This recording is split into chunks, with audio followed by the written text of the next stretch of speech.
Bom dia a todos e todas, começando mais uma aula de literatura. O tema da aula de hoje é trovadorismo.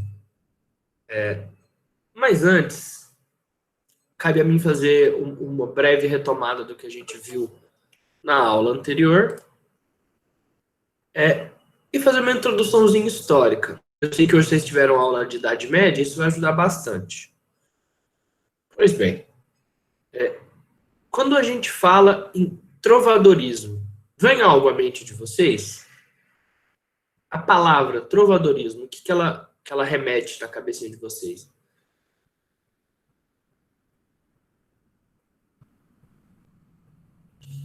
Trevas. Entende? Na verdade, o nome é trovadorismo. Então, não se relaciona com trevas, se relaciona com trovas. Palavras parecidas. Idade Média, sim. É uma literatura da Idade Média, cantigas. Alguém sabe me dizer que é uma trova?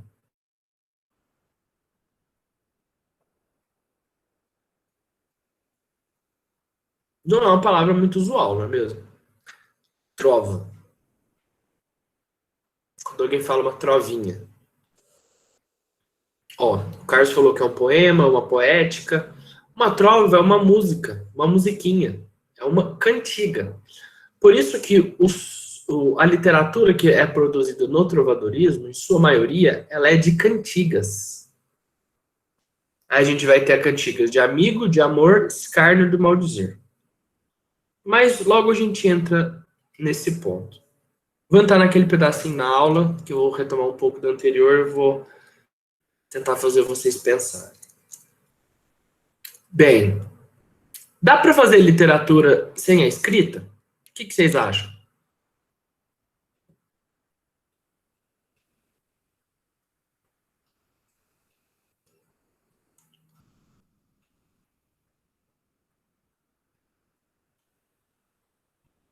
Karina disse que sim, que dá para fazer literatura sem a escrita. Todo mundo concorda?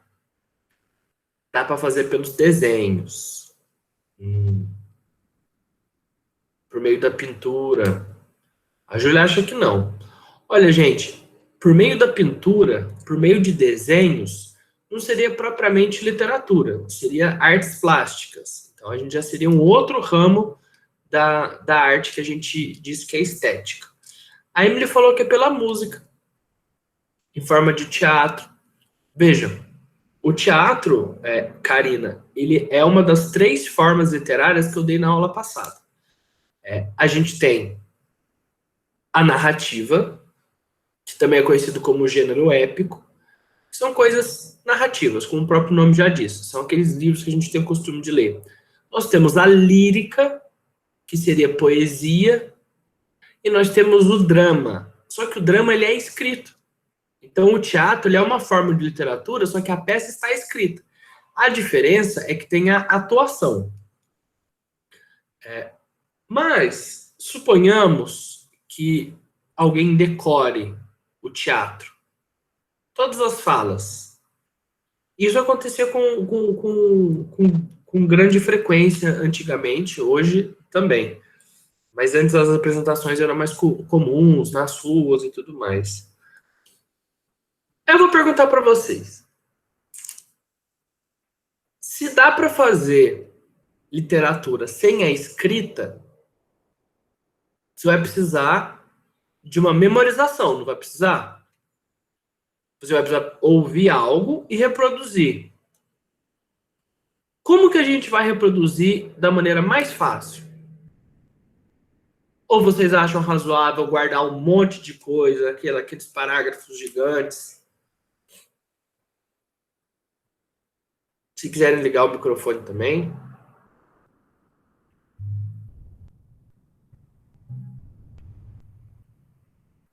Tentando reduzir de alguma forma. Muito boa resposta. Mas o que mais? O que facilita a memorização? Com essas perguntas, eu estou querendo fazer com que vocês Cheguem na estrutura do que a gente vai ter. Muito bem, ó. Cantarolando ou repetindo rimas, rimando e cantando. Vocês mataram a charada. Quando não há a literatura escrita, nós precisamos de alguns subterfúgios para fazer com que a gente consiga gravar. Karen, repetição. Numa música, o que significa o refrão?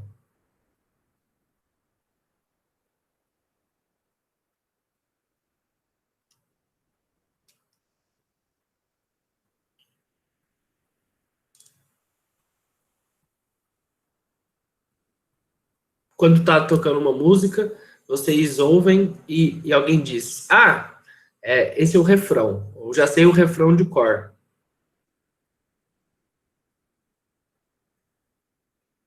A parte que mais repete. A parte que repete, exatamente. O refrão é a parte que se repete. E eu vou falar para vocês: o refrão ele surge na poesia. A gente tem muito refrão na poesia trovadoresca. E as rimas. Gente, vamos pensar uma sociedade que não conseguia ler. A maioria do povo não tinha alfabetização. Então, você precisava de guardar determinada coisa.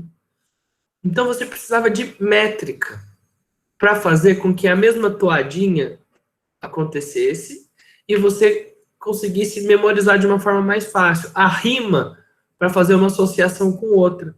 Então, a necessidade de perpetuar a cultura, a necessidade de fazer uma literatura sem que alguns pudessem escrever, sem que alguns tivessem a capacidade de ler, fez com que a literatura e a música surgissem de uma forma muito próxima.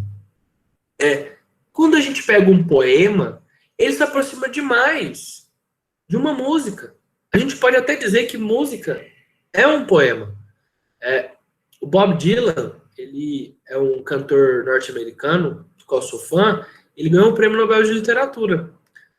No ano passado, quem ganhou o prêmio Camões, que é o prêmio dado a autores de língua portuguesa, foi o Chico Buarque, que é um belíssimo letrista, talvez o maior que o mundo já viu. Sou muito fã do Chico Buarque. Então a gente vai pegar essa estrutura e é importante que vocês entendam que isso não surge do nada. É importante que vocês compreendam como se forma as coisas. O romance, a gente vai ver quando ele surge, o romance é um livro mais longo. Dava para fazer um livro muito longo, no século I, no século X? Não tem, não tinha papel, não tinha imprensa, as pessoas não sabiam ler, poucos sabiam escrever. Então, esses livros mais longos, eles não tinham a capacidade de se expandir, de passar para várias pessoas. Então, é por isso que a gente vai forçando muito na poesia. E aí eu quero retomar o surgimento do trovadorismo no local onde ele surge e no período em que ele surge. Porque, como eu disse para vocês, quando a gente vai pegar uma literatura, às vezes a gente vai ler o texto e vai achar o texto super difícil, são palavras que nós não temos costume, a gente vai ficar totalmente perdido, e falar, ah, meu Deus, que saco. A forma não é essa. Veja, vocês acham que é fácil tentar pensar com a mesma cabeça de alguém que viveu 1000 anos atrás? Pensa comigo. 1000 anos atrás. A gente está usando a linguagem que eles usavam. A gente está pensando coisas que eles pensavam. Isso é fantástico. Só que, ao mesmo tempo que é a mais perfeita viagem no tempo, é difícil. Porque os temas mudam, a cabeça muda, a escrita muda, a linguagem muda, e cabe a gente tentar se aproximar daquilo. Na Idade Média, quero perguntar para vocês, como era o acesso à cultura? O acesso à literatura, o acesso à escrita, o acesso à educação? Vocês sabem?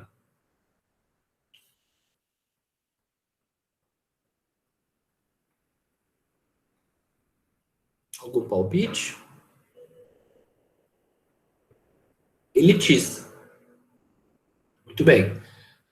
Emily, a resposta de certa forma está certa. Mas quando a gente trata de temas específicos, como por exemplo a Idade Média, esse termo elite, ele tem que ficar um pouco mais preciso. Ele tem que ser nobreza. Entende?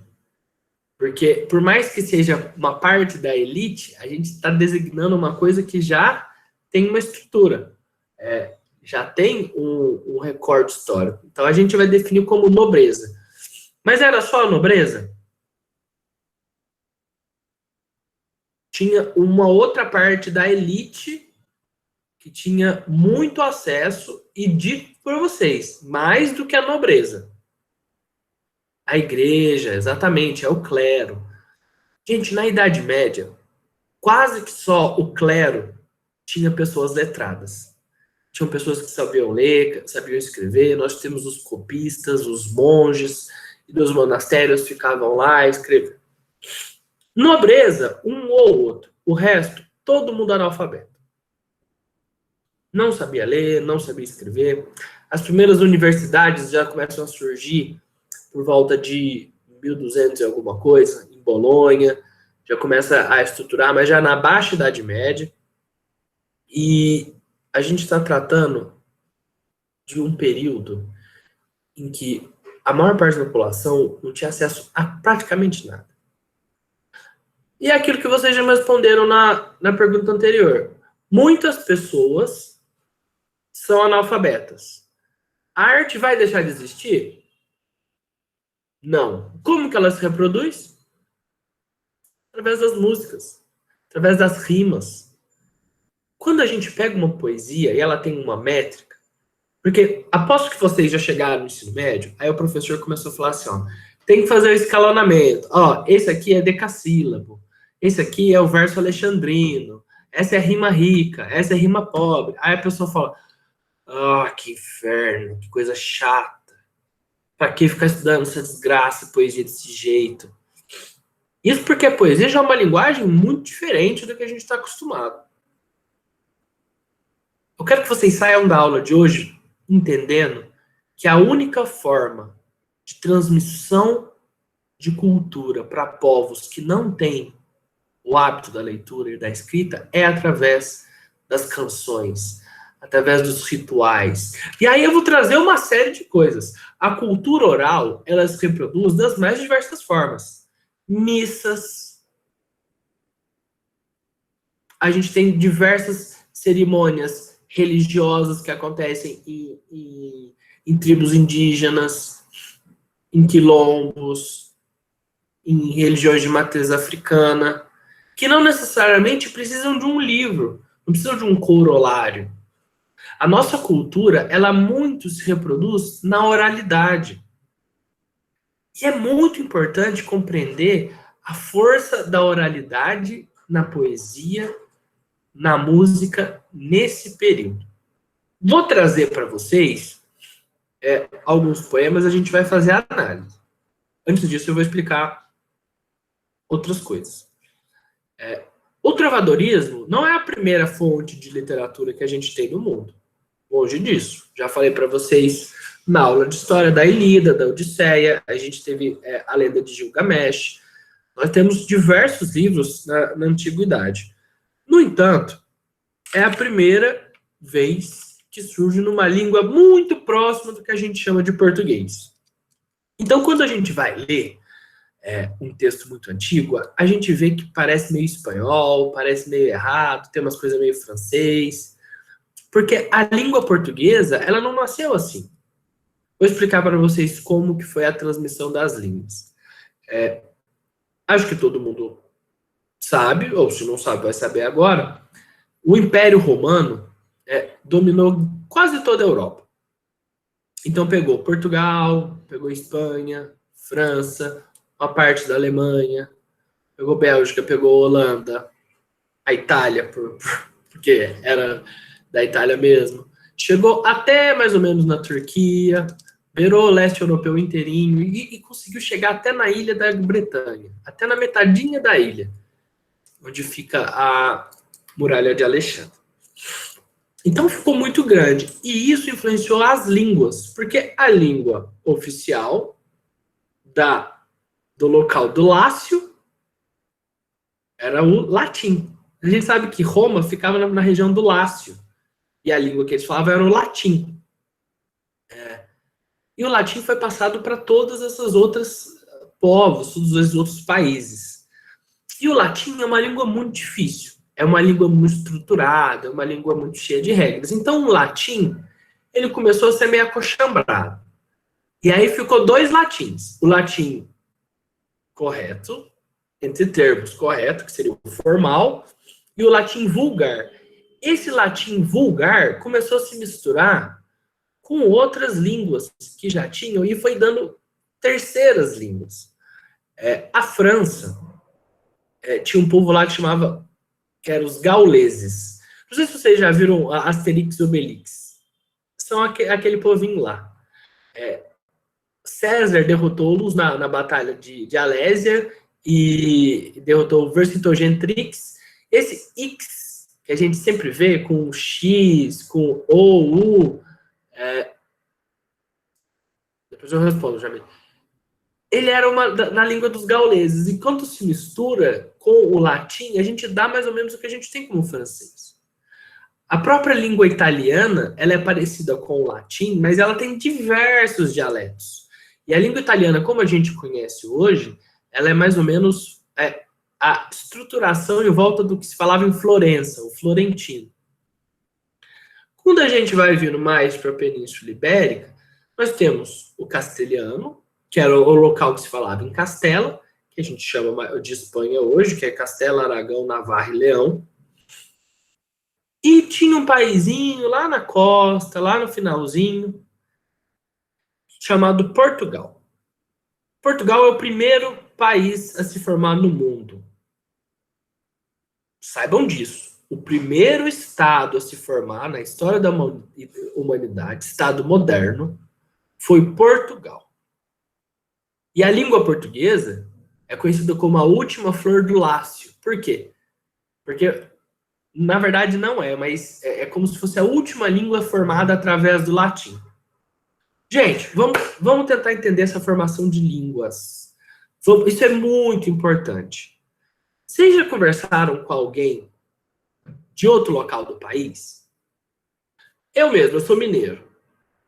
Eu cheguei em São Paulo, aí fui perguntar se que a gente ia naquele encontro que tinha marcado. Aí meu amigo falou assim, não, miô. Eu não entendi o que significava miar. Aí eu falei assim, miô, uai, miau.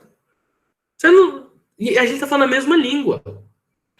Aí, teve uma vez que eu tava num lugar, aí falaram assim, não sei o que lá, bodeou. Gente, pensa comigo, bodear. Hoje, para vocês pode parecer óbvio, mas a palavra vem de bode. Você bodeou. Como se fosse tornar-se um bode. Como que isso vira você desanimou? Teve um dia que tava um puta sol e aí a gente combinando, não sei o que lá, não sei o que lá. Isso aí moiou. Falei, mas nem choveu, o que tá acontecendo? Moiou. Como se fosse estragou, já vai. Eu vou falar para vocês, eu tenho uma dificuldade de conversar com o pessoal daqui de São Paulo às vezes. Eu tenho meu primo. Um dia a gente tava conversando, aí ele falou assim, chave. O quê? Exato, tá moscando. As línguas, elas vão mudando. Então, se você pega alguém do sul, vai falar certa coisa. Se você pegar alguém do Nordeste, vai falar totalmente diferente. Até mesmo a palavra bobo. A palavra bobo em Minas é utilizada com muita frequência. Tá, você é bobo. Alarma de ser bobo. Bobo. Às vezes chama outro de bobo, a pessoa fica irritada. Gente, bolacha e biscoito. Essa eterna briga imbecil. Agora, você imagina em diversos países, com diversos povos, a língua se transforma. Você, que a gente fala você, vem de vossa mercê. Vocês estão entendendo como que as línguas elas vão modificando com o tempo? Que em um lugar ela significa coisa, no outro lugar ela significa outra. Os costumes vão modelando. Essa língua, Clécio, eu também acho, que é o biscoito de polvilho. Mas não vamos entrar nessa discussão agora, né? As línguas elas vão evoluindo. A língua é uma coisa muito mutante. A língua é uma coisa muito dinâmica. E o estudo dela vai compreender e chegar nas suas origens, tentar a sua compreensão, para depois entender o que se passa. Quando a gente vai pegar o trovadorismo, a gente vai ter a primeira língua portuguesa, mas que não é português, é galego-português. Então, se vocês estiverem lendo uma prova, fazendo um exercício, ou se deparar num texto que fala galego-português, o que vocês vão pensar? Bem, é um português junto com o galego. O galego é uma língua que se falava na Galícia, que é a pontinha lá no ponto mais norte da Espanha. Bem naquela bordinha. Então era o galego-português. Ou o que chama de português macarrônico. Então, quando a gente está falando de línguas e vem o termo macarrônico, significa que é uma mistura de outras línguas. Quando a pessoa chega e fala assim, eu vou entrar numa call. Gente, sabe por que o pessoal me chama de Thales Tuber? Porque eu não suporto quando metem inglês no meio da frase. Então a pessoa fala, eu vou entrar numa call. Eu te mandei um invite. Fala, ô filho da puta, fala a merda da língua do país que você nasceu. Vou fazer uma chamada. Te mandei o convite. E aí um dia eu entro na internet e falo assim, educatubers. Eu fiquei indignado. Sabe como chama isso? Professor. Mas por que não chamar de professor? Chamou de educatuber. Tenha santa paciência. Pra que meter inglês nessa desgraça? Tem a palavra em português. Um dia meu amigo falou assim, preciso fazer um trabalho. Peguei um freela. Aí eu, freela? Ele é freela. Falei, você pegou... Não fala assim, pra que falar isso? Aí ele, eu não sei em português. Eu falei assim, serviço, trabalho, biscate, bico, tem uma porrada de palavras. E aí você pega e me fala freela. É vergonha. É como se fosse a pessoa, o que ela é? Ela é filha de chocadeira pra ficar falando coisa em inglês. Tenha dó. Por isso que eu fico indignado. Mas essa mistura... Não, eu entendo isso, Jamil, mas você concorda que continua sendo um professor que está utilizando apenas uma outra via? Aí que tá, a gente fica tentando criar, tentando mudar. Quando a gente tem essa mistura de línguas que vai acontecendo através dos tempos, através do contato com outros povos, a gente tem uma língua macarrônica. Então vamos lá. O que a gente já tirou dessa aula? Que a cultura pode ser expressa de uma forma oral. Não necessariamente a literatura precisa de escrita, porque muitas pessoas não escreviam.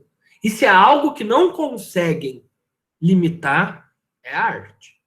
Se há algo que não vão conseguir impedir, é a arte. Ela vai se reproduzir.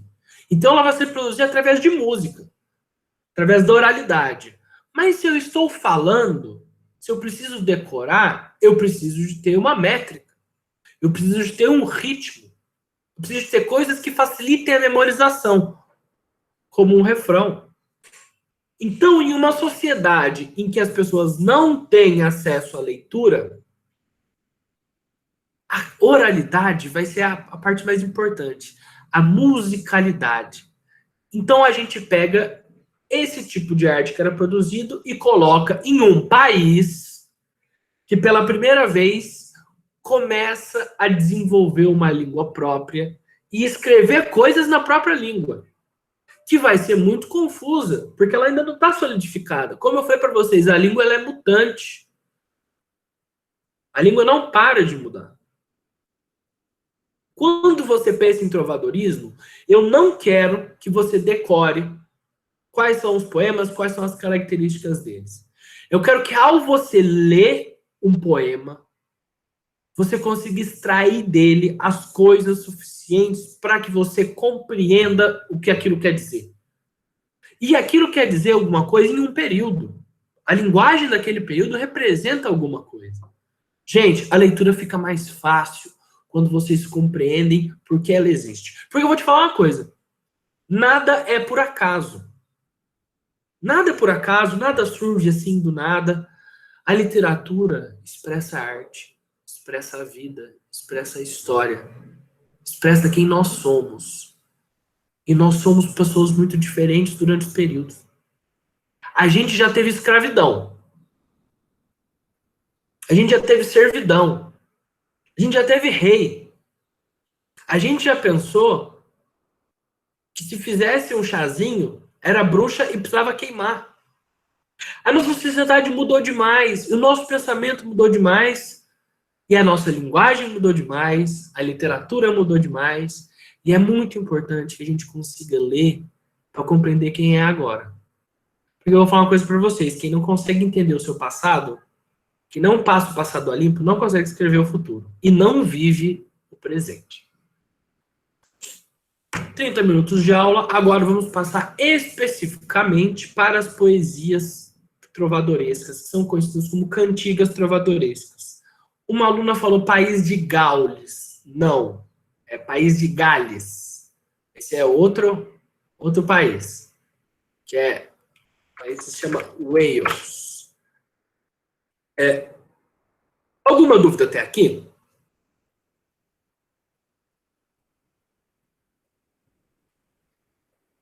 Posso continuar, então? Eu posso... A pessoa fala não. Aí pode continuar? Não. Mas eu entendi o que foi. As cantigas, elas se dividem em dois tipos. Lírica e a satírica. Gente, vamos analisar o nome que as coisas têm. Isso facilita.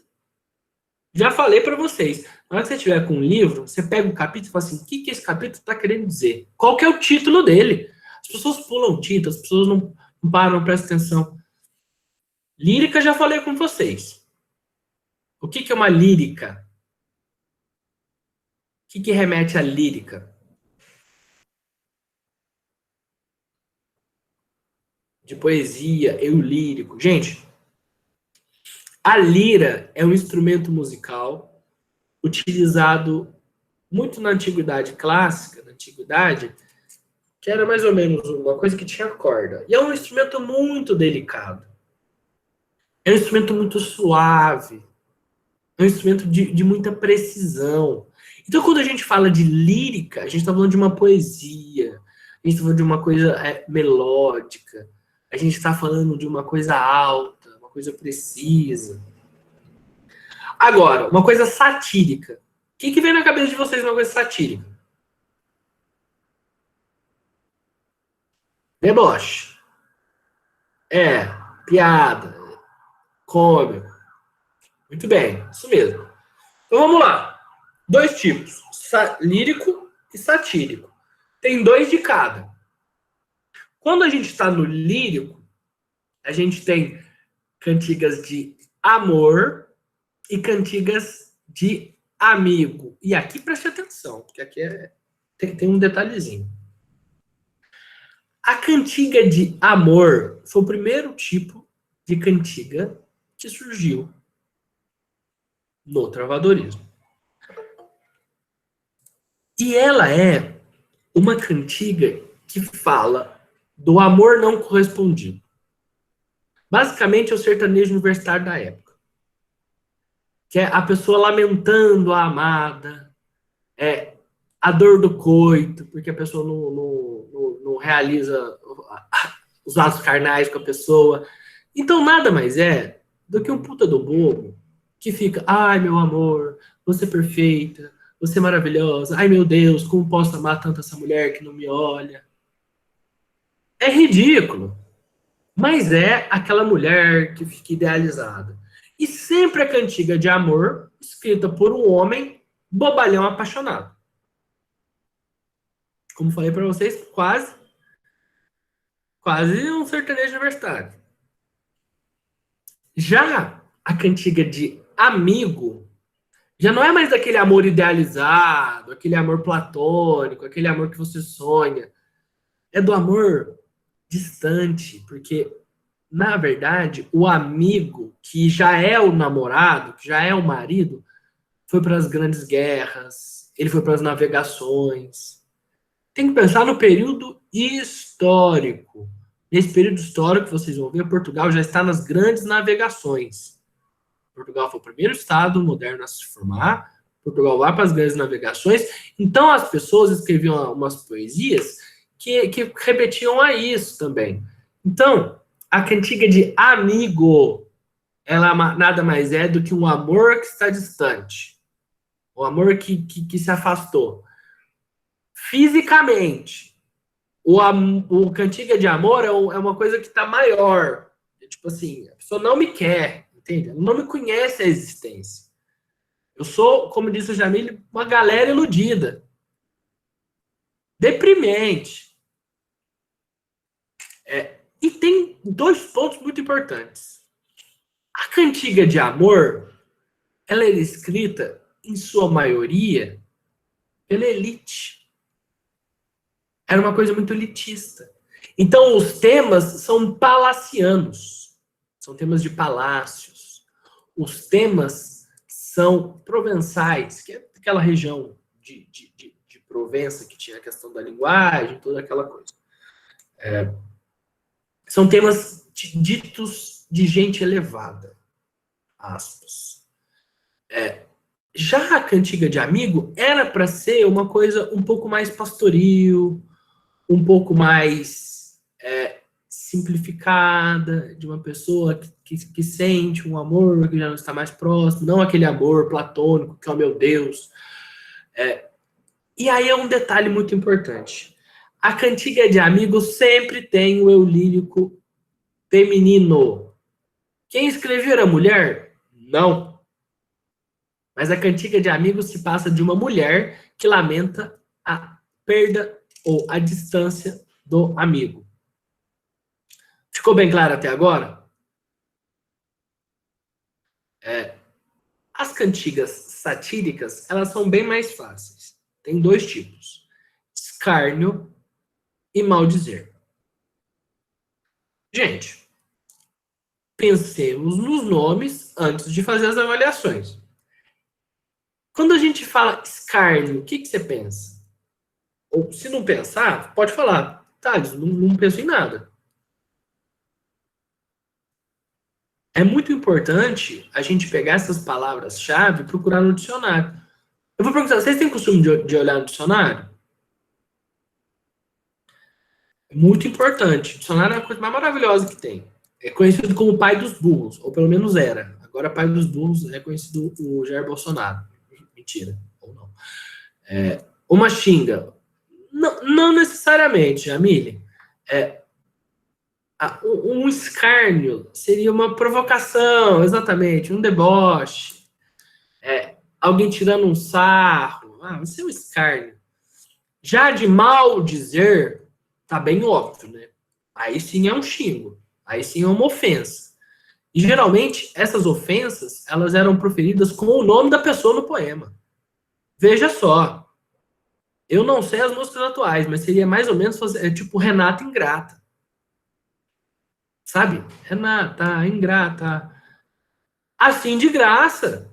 Eu vou dar os exemplos para vocês vão ficar em choque. A pessoa manda. E tem uma que nem eu posso ler aqui, vocês que vão ler. Cobrando a galera que não paga. Não tem nem disso. É pior ainda. Então, quando é de escárnio, é uma coisa mais escondida, é uma crítica mais velada. Mal dizer é tipo assim: coloquei teu nome e tô querendo te ofender. Vem cá, pessoal. Vou botar uns poeminha pra vocês analisar.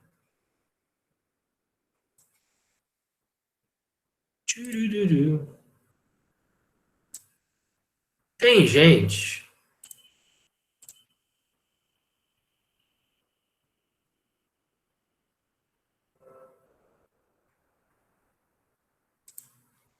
Vocês estão vendo essa telinha aqui?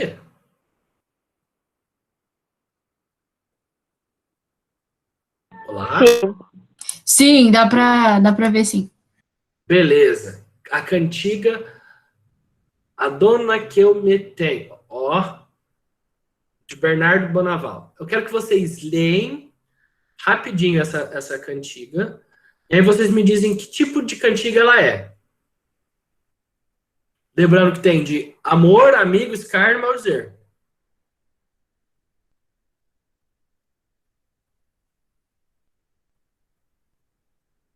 Jamile diz que é de amor. Carlos também. Quem mais?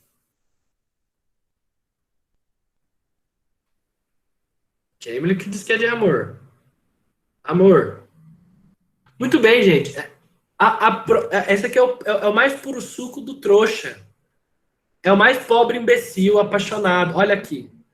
A dona que eu amo e tenho por senhor, amostra-me a Deus, se vós em prazer for, de não me dar-te a morte. É gado, é o famoso gado, gado demais.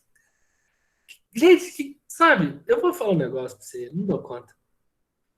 A Deus que fizeste mais amar, mostrar-me algo que possa com ela falar, se não dá de minha morte. A mulher nem sabe que o cara existe, e o cara falando que vai se matar se Deus não der o jeito dele falar com ela. Porra, tem a dó. Mais uma. Então, vamos lá.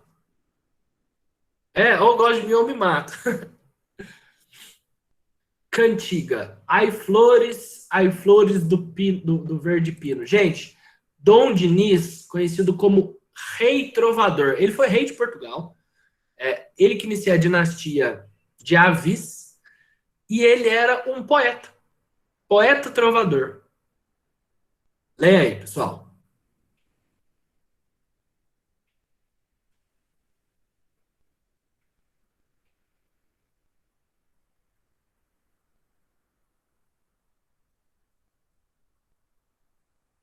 O pessoal tá falando que é cantiga de amigo. Nem terminaram de ler, tem outro pedaço, seus apressados.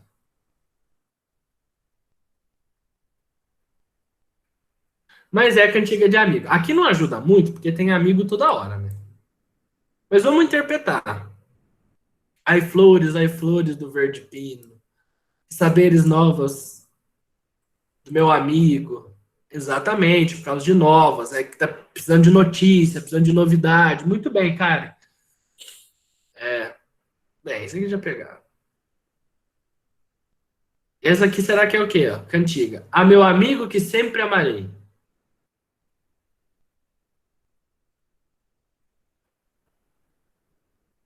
Mas é pra ler, não é pra tentar adivinhar de cara, não. A gente tem que pegar elementos no poema.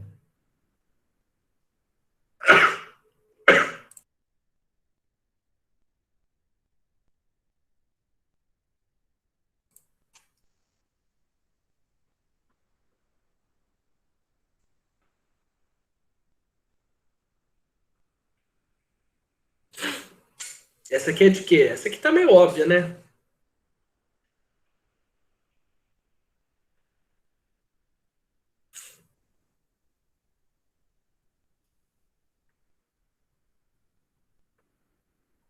Ó, eu vou dar uma dica pra vocês.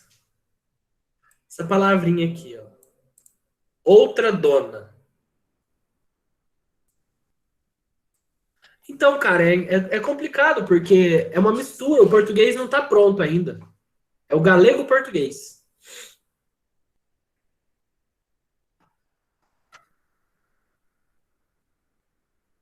Não, não é não. Quando for descargo, vocês vão perceber.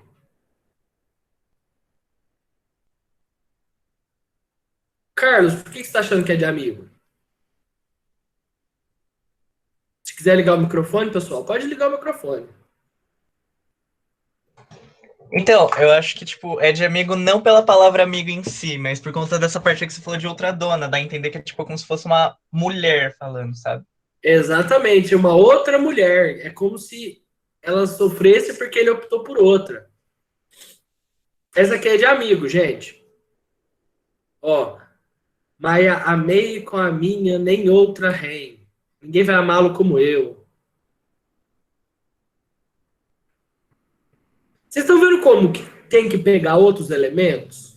Não necessariamente vai ser só alguém falando amor, alguém falando amigo. Você vai ter que pegar o eu lírico, você vai ver se é uma mulher que está falando, se é um homem que está falando, o tipo de temática.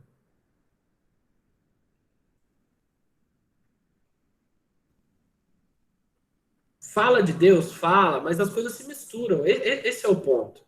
Esse aqui, ó, você vai pegar muito porque fala amigo, foi outra dona. E ela vai chorar.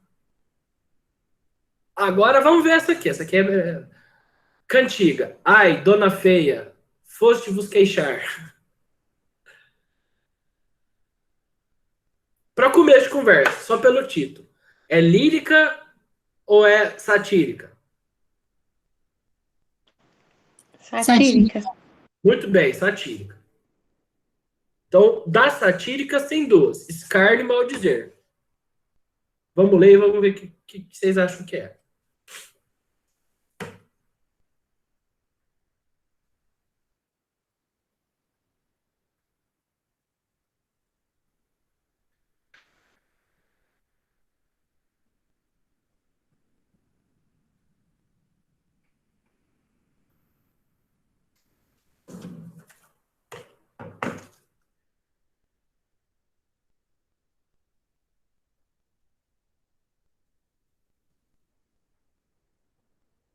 Vocês já leram? Jamila diz que é escárnio.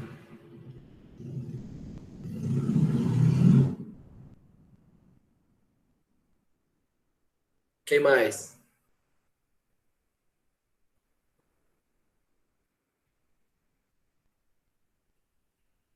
Acabei de falar que eu não gosto de inglês, você manda um full exposed pra mim, rapaz.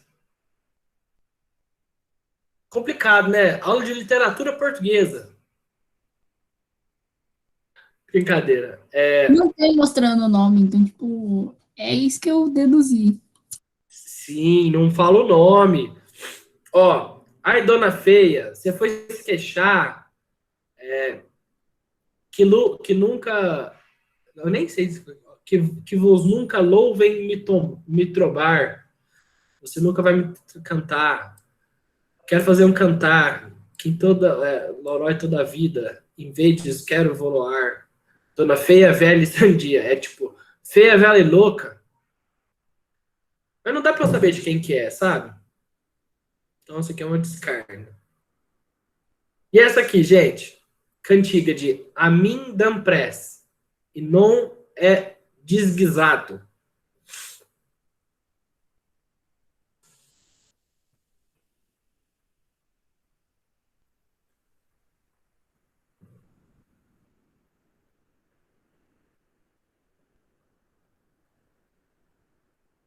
Exatamente, tem o nome do João Fernandes aqui.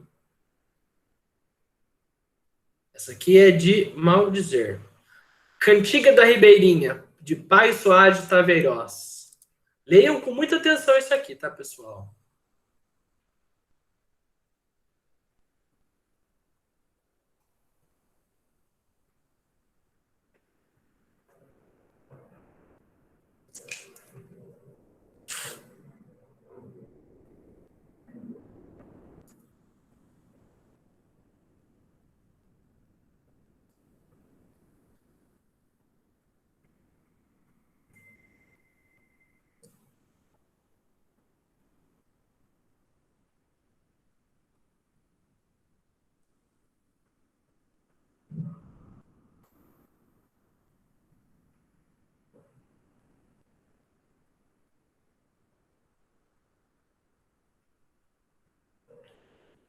Cantiga da Ribeirinha. É lírica ou é satírica?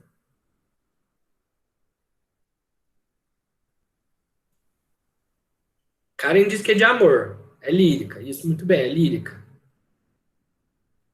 Então, se é lírica, pode ser de amor ou de amigo. O que vocês acham?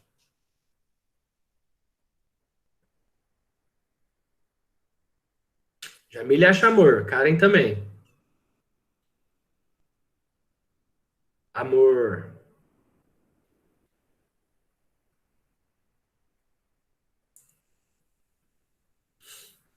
Estão certos. É de amor. E exatamente, muito bem. Vocês estão craque.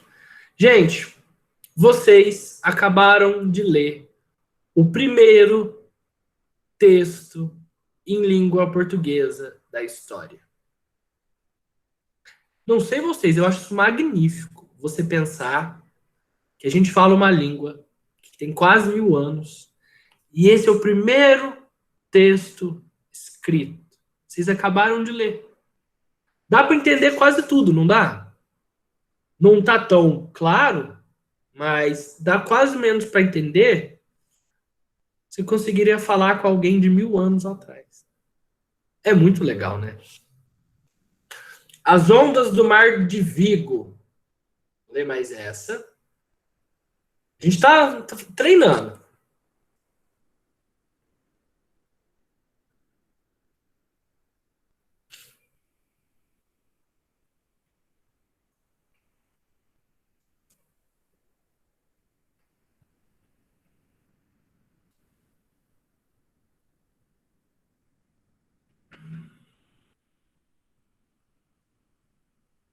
E aí, as ondas do mar de Vigo é o quê?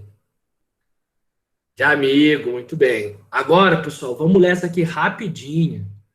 Se o pessoal do núcleo de inglês ver que eu tô passando isso pra vocês, eles vão me delatar.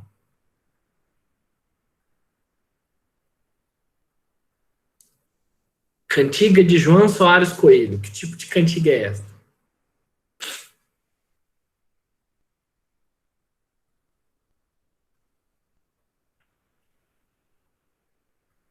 Mal dizer.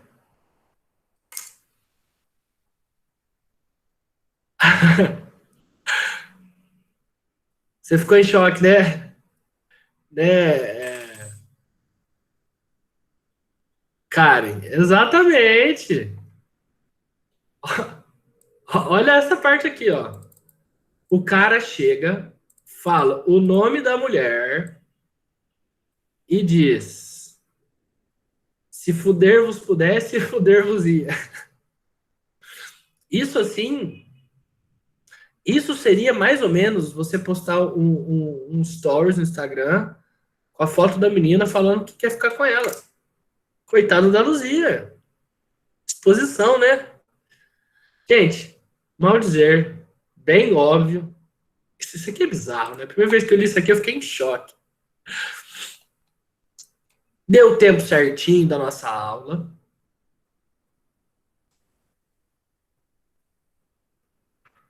E aí? Curtiram a aula, pessoal?